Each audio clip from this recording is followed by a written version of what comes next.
Another character that I've written, I've mentioned several times in the column, and I wrote one entire column about her last year as well, back in 2005, was a woman named Jenny Justo.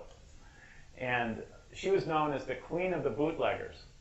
Back in the 1920s, actually from 1917, I think, to 33, selling alcohol was illegal in the United States. And there's Mr. Cernelia right now. And one thing people did to make money, and because everyone still wanted to drink even though it was illegal, is they set up speakeasies. And Jenny Justo, her father had been killed, and her mother was in protective custody. There was rumors of organized crime connections and this sort of thing. But Jenny was just a late teenager and responsible for her 5 brothers and sisters.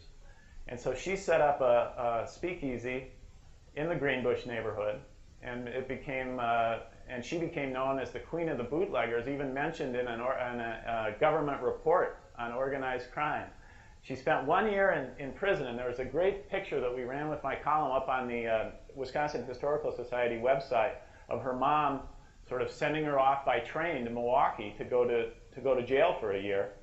The happy ending is that she came back in a year, and there was another picture of her being greeted by all her former customers. They had like a parade to from the bus station.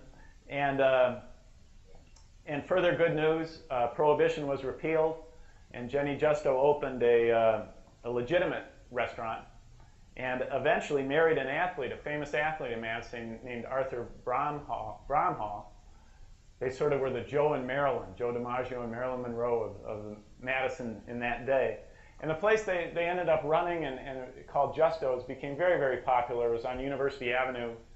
And they ended up selling it to Leonard Schmock, and now the restaurant that you know as Smokey's used to be called Justo's, and it was equally popular back when it was Justo's.